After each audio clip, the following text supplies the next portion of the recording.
Well, hello everybody, and let me welcome you to this episode of G Bear's Off-Grid Ways, a homestead in the desert.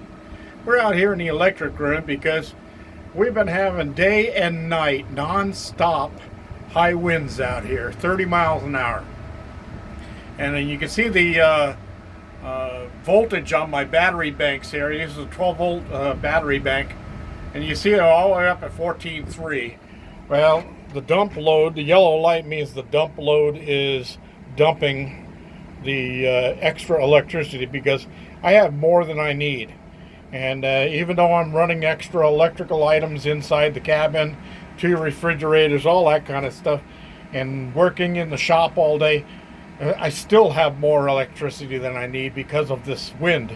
The wind is relentless. It's non-stop, constant, all day, all night.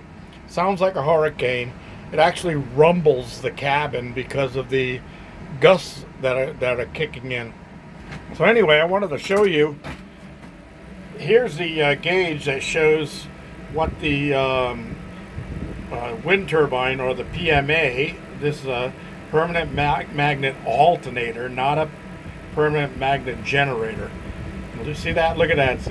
It's jumped up to 469, 414.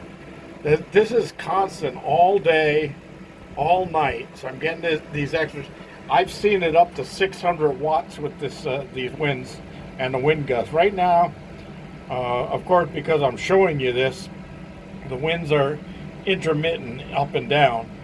But yeah, running 500, 600 watts all night long. And I wake up in the morning, my batteries are well above 13 volts. They're looking like this in the morning. So there we go, 539. This is just ridiculous with these winds. I mean, I can't do anything outside, so I've been basically working inside. And I just wanted to show you that and show you where my all my batteries are at full peak. They're not hot. They're cool.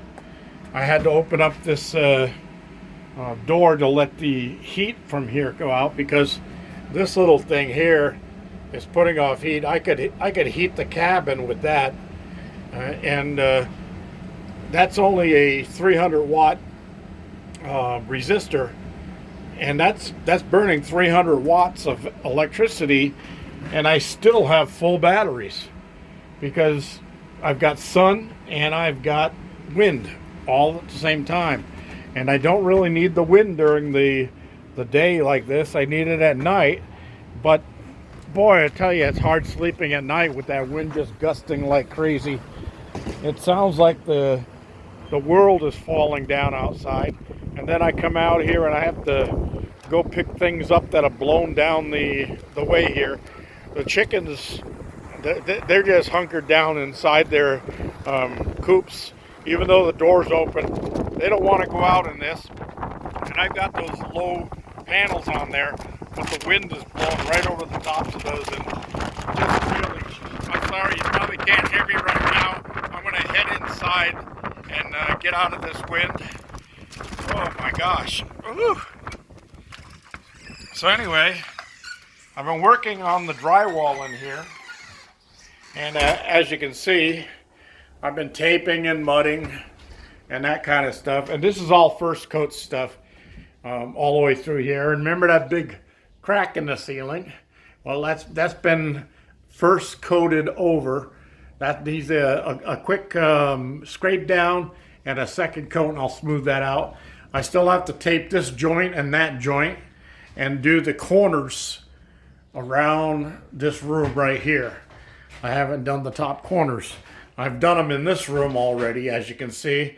I've done the side, down the wall corners there, and this is all first coat. You see how nice and smooth I can get it. Just taking a little extra time. So when it comes to this point, I don't actually have to do any sanding before I put the next coat on. If there's little beads like this that went over, or even little lumps in the wall, I just use the taping knife, and I just scrape those like that, and I get rid of them before I put the next coat on. So you cut down on the amount of sanding, and you cut down on the amount of dust. It's always a good thing. You see here, it's got a little raise on that one right there. So I just scrape it like that, and it's ready for another coat. Now, we're going to talk about some drywall tools. This is a taping knife. It's a 6-inch taping knife, and this is a stainless steel one. These are nice because they don't rust. Okay, but down the line, you got to have a bunch of them. Okay, this is a 2-inch. This is a 6-inch steel. Now these will rust. So if you're going to store them for a long period of time, you want to rub a little oil on them before you put them away. This is stainless steel. This is an 8-inch. Okay, this is a steel, and this is a 10-inch. And this is a 14-inch. And you say, well, what do you need all of those for? Well, they all have their own purpose or particular jobs. When I do the second coat, I'll be working with this 8-inch. And let me see if I can find, oh yeah, okay. Here's a seam, a tape joint. Okay, so now I went over that with a 6-inch, and as you can see, when I put this up, there's about an inch overhang of the blade on each edge. Okay, so now when I put the next coat on, I'll use this one to smooth it all the way down and get it out a little bit further, and then I'll have a nice smooth joint there without this little divot in the center. And all of these little flaws and that stuff will all come out in the next coat. Same thing when I'm working around the window. Okay, so I started this with the 6-inch, but now I'm going to go to an 8-inch, and I'll overhang it a little bit at the bottom here as I'm going around, but I'll be working up at 8 inches around this window. So that'll take care of that. Now, so, well, you think about, well, those are the 6-inch and the 8-inch. What do you need the others for? Well, there are what we call butt joints. This is a butt joint. Okay. On these types of joints, on the tape joints, they're automatically recessed on the drywall. You can see the little divots on both sides there. They actually make those thinner than the main drywall, so that when you tape it and everything, you go across it with your 8-inch blade, you cover that whole area and you fill that in, and you bring both sides up to this level. Okay. Now, when you have a butt joint where you've cut drywall, or the tops and bottoms of a sheet of drywall, they don't have that recessed area. So now these things, if you put tape on and mud on top of that, they're actually going to be lower than the first face of the drywall. So when you're using a 14-inch, after you do your original taping, you can use a 14-inch, and you go out 14 inches to each side so you can feather it in so you don't see a hump in your drywall. That's why you have to have the extra big one.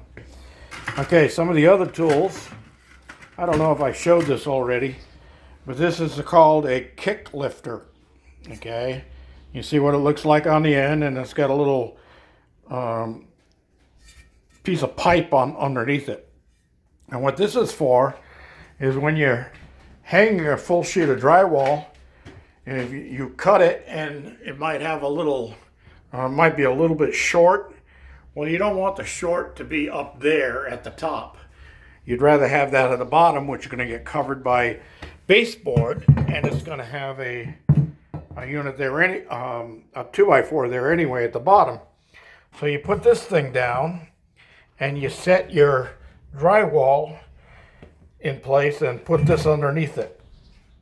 And then you can step on this side, and it'll lift the drywall up, and it'll hold the top seam tight while you're shooting a couple of screws to hold it in place. Okay, so that's another good tool that you can use for drywall. Another one is, it's called a microplane, and it's got this really sharp little holes in here with these little kind of like razor blades on it. And what's this for is when you cut drywall using a razor knife, when you break it, sometimes you don't get a nice smooth straight edge. You're going to have little chunks sticking out.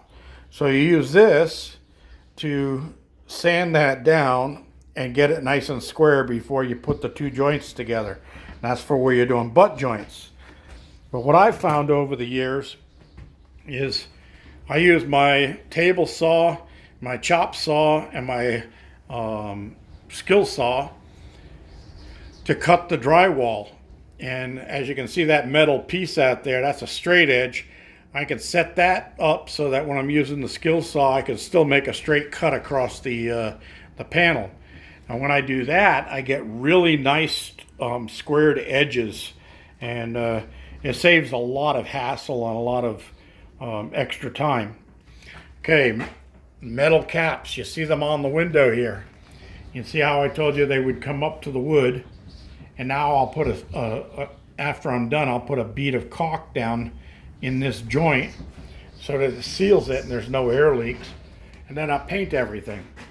And this one has already been taped into place, as you can see. But on the insides there, it's just a metal lip. That'll also get taped on the inside. All right. So I've been filling in around the bad cuts that I did with the RotoZip. And the reason I was getting those bad cuts was the RotoZip bit, the tip had broken off, so the guide was gone. So it was just bouncing around and jumping all over the place. So I put a new bit in, and we're all set with that one. All right, so let's see what's next on here.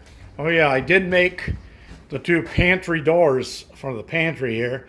They're out in the garage right now because I put the first coat of paint on them. They need to be sanded and recoated, and then sanded and recoated for the third coat. And then they'll be ready to come in and go in here. Now what I did was, because I was worried about the door hitting the fan blades, I made two different size doors. On this side, I have a 12-inch door that only comes out to about here. And then I use a 15.5-inch door on this side, because I have to usually get out my vacuum cleaner, which is stored in there. And on this side, I just need to open a small door so I can get in and get things like off of these little, this side shelves here. So that'll work out for me. Two different size doors, no problem. All right. I showed you the broken panel repair. I told you about the pantry doors, the metal beads, and taping those. These will all get taped around tomorrow. I'll finish off all the taping in here and probably get a lot of the second coat on tomorrow. Oh, one other tool. This tool. Weird, huh? Got a weird little arched top to it. Well, the reason for that is this is for scooping mud out of the bucket. And it's the same radius as the bucket, as you can see. All right. So, windblown, tired, thirsty, got to get some things put together. Let's see what, it sounds like it's quieted down out there. Let's see what the wind's down to. Well, they're down to 13, wow. But you can see they were peaking at 30, average is 22. 70 degrees right now, and it's almost 6 p.m. on the 14th. May 14th, 2020. And this is G-Bear reminding you, give me a thumbs up down there, please. Don't forget to subscribe if you haven't already, and share this with your friends. G-Bear, signing off.